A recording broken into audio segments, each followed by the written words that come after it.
a Wednesday morning, and that means time for us to welcome in our favorite family physician, Dr. Stan Anderson. Good morning, Dr. Stan. Hey, Pam. Great to talk to you. Well, so glad to have you on because I know there's a lot of questions floating around out there after former President Joe Biden was diagnosed with prostate cancer. And maybe you can help us, answer some of those questions or at least put it into perspective. Yeah. So if you Google, and so everything that I'm going to say is something that you can find by looking on the internet. So these are basic medical school information that we give. Prostate cancer is the most common kind of cancer that affects men by far. If you make it to the age of 80% of all men will develop prostate cancer by age 80. So it is not something that is incredibly rare. It's something that very few people get. The older that men get, the likelihood of developing prostate cancer becomes more and more. So the issue of prostate cancer is it's almost ubiquitous. So it's usually slow growing, it's usually low grade, and it has no impact for the vast majority of all men on survival. It is the most common cancer diagnosed in men in the United States. So because it is so slow growing and because it is so common, the guidelines came out about 7-8 years ago and said, stop screening men for prostate cancer. And the reason they said that was because it ends up being a problem that people die with rather than dying from. Now, having said that, there's different types of prostate cancer, and this is where the rubber meets the road. This is where it's difficult. So first, it's a simple screen. There's a PSA, it's called prostate-specific antigen blood test. It's not expensive. I find it hard to believe that it wasn't done on President Biden. So the last reported PSA was 11 years ago, and that was when he was 71. So at age 71, 11 years ago, he's the vice president. They ended up doing this as part of his routine wellness, and it was normal. So my question, first of all, is usually if you think about what most of the CEOs and most of the executives, they have the ability to have something called an executive physical. An executive physical is where they do not just what we would do at a normal wellness, a normal physical, but they go way above and beyond. They do a lot more screeners, a lot more biomarkers. Oftentimes they will do MRIs or CT scans. So hard to think that President Biden back 11 years ago, that was the last time that they did any screens looking to see if he had any other kind of cancer. And he himself said several times that when he had been diagnosed with cancer, and we just assumed that it was skin cancer.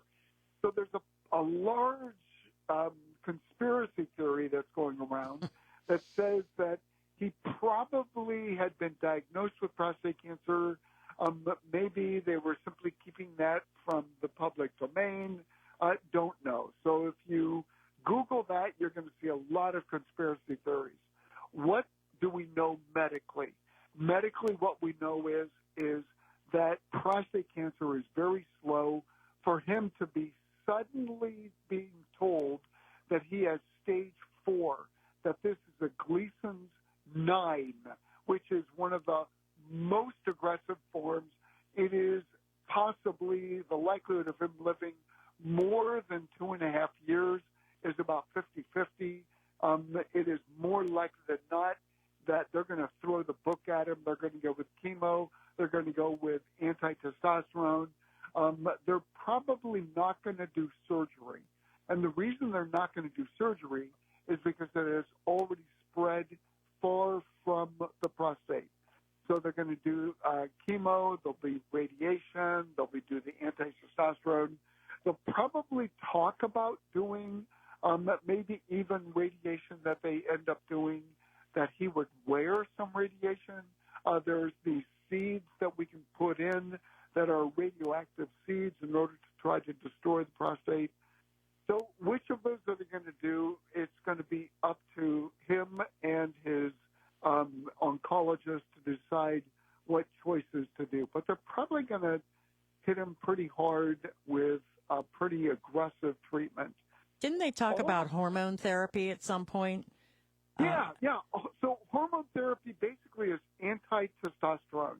The Okay. idea is that the more testosterone that is going on in someone's system, the more likely it is that the testosterone damages the prostate.